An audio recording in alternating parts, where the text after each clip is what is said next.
একজন ছোট প্রিন্সেসের কথা মাথায় রেখে আমি কিন্তু আমার আজকের এই সুন্দর কেকটি কমপ্লিট করেছিলাম। হ্যালো এভরিওয়ান, আসসালামু আলাইকুম, welcome back to recipes by full moon. এখন স্ক্রিনে আপনারা যে কেকটা দেখতে পাচ্ছেন, এটা কিন্তু আমার গতকালের ডেলিভারি করা একটি কেক। এই কেকটি কিন্তু 3 পাউন্ডের মধ্যে কমপ্লিট করেছি আমি, তবে 3 পাউন্ডে একটু বেশি অবশ্য আছে এই কেকটির মধ্যে। কেকের পেস্ট্রি হোয়াইট ফরেস্ট রেখে আমি কিন্তু কেকটিকে ভালোভাবে ক্রিম কোট করে নিয়েছি, আর পরে ফিনিশিংটাও দিয়ে নিয়েছি। আর এই ফিনিশিংয়ের ভিডিও যদি আমি করতে যাই, আমার কিন্তু ভিডিওটা অনেক বেশি লেন্দি হয়ে যায়, যে কারণে আমি আসলে ফিনিশিংয়ের ভিডিওটা আপনাদের সাথে সচরাচর শেয়ার করি না। তবে আমার পেজে কিন্তু আরও অনেক কেকের ভিডিও আছে, মানে পূর্বে দেয়া, যেগুলোতে ফিনিশিং আমি কিভাবে আনি এগুলো সবই কিন্তু আছে, আপনারা চাইলে ওগুলো দেখে নিতে পারেন। তো আজকে কেকটাতে যে 2টা শেড ব্যবহার করা হয়েছে, এটা কিন্তু পিঙ্ক কোনো শেড না, এটা কিন্তু একটা মিষ্টি একটা কালার। আসলে ক্যামেরায় আমি কতটা বোঝাতে পারছি জানি না, তবে একটু ডার্ক মিষ্টি যে কালারটা থাকে পিঙ্কেরই একটা মানে ভার্সন, ওইটাই কিন্তু একদম সরাসরি পিঙ্ক কিন্তু আমি এখানে ইউজ করিনি। আর এখন যে ক্রিমে আমার যে কালারটা দেখছেন ফুলের কালারটা, এটাও কিন্তু হালকা পিঙ্ক এবং হালকা একটু ইয়েলো কালার দিয়ে এই সুন্দর পিচ কালারটা নিয়ে এসেছি। এটা কিন্তু সুন্দর পিচ বলা যায় না অবশ্য, এটাকেও হালকা একটা পিঙ্কের মানে মিষ্টি একটা শেড বলা যায়। তো এটা দিয়ে আমি আমার রোজগুলো বানিয়ে নিচ্ছি, আর আমি কিন্তু আমার 124 নম্বর নজল দিয়েই রোজটা বানিয়ে নিচ্ছি। আমি কিন্তু বারবার আপনাদের রোজটার নজলটা সবসময় দেখিয়ে দিই যে এই রোজটা দিয়ে আমি আমার ফুলগুলো বানিয়ে থাকি।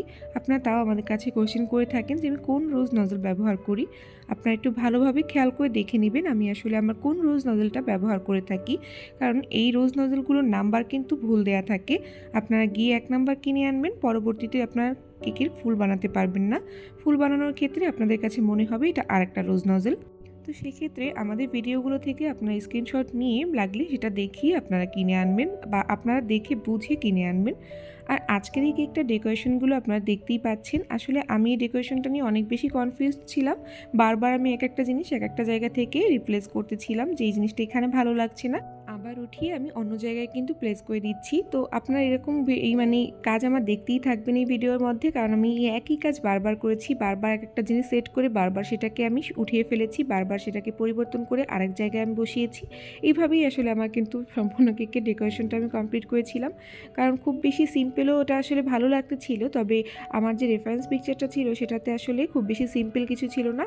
তবে আমি আমার রেফারেন্স পিকচারটা থেকেও কিন্তু কেকটা একটু সুন্দর করেই করেছি। যেমন এই যে টুটা আপনারা দেখতে পাচ্ছেন, রেফারেন্স পিকচারটা নর্মাল টুব ব্যবহার করা ছিল, আমি এটাকে একটু স্পেশাল করেছি পার্লগুলো বসিয়ে।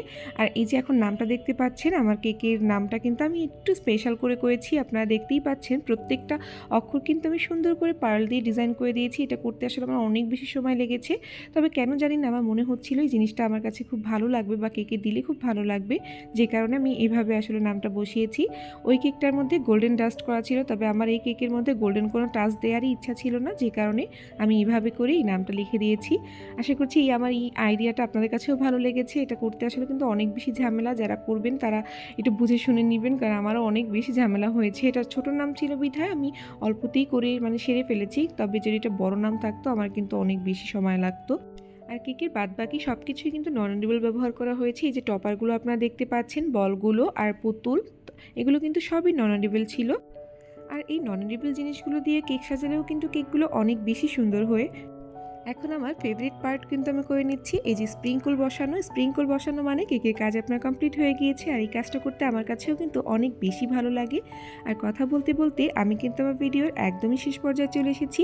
আশা করছি আজকের এই ডেকোরেশন ভিডিওটি আপনাদের কাছে ভালো লেগেছে, আর ভালো লেগে থাকলে লাইক কমেন্ট শেয়ার দিয়ে অবশ্যই আমাদের সাথে থাকবেন, এবং অবশ্যই আমাদের নিউ ইউটিউব চ্যানেলের পাশে থাকবেন। আপনাদের সাপোর্ট ছাড়া আমরা কিন্তু কিছুই না।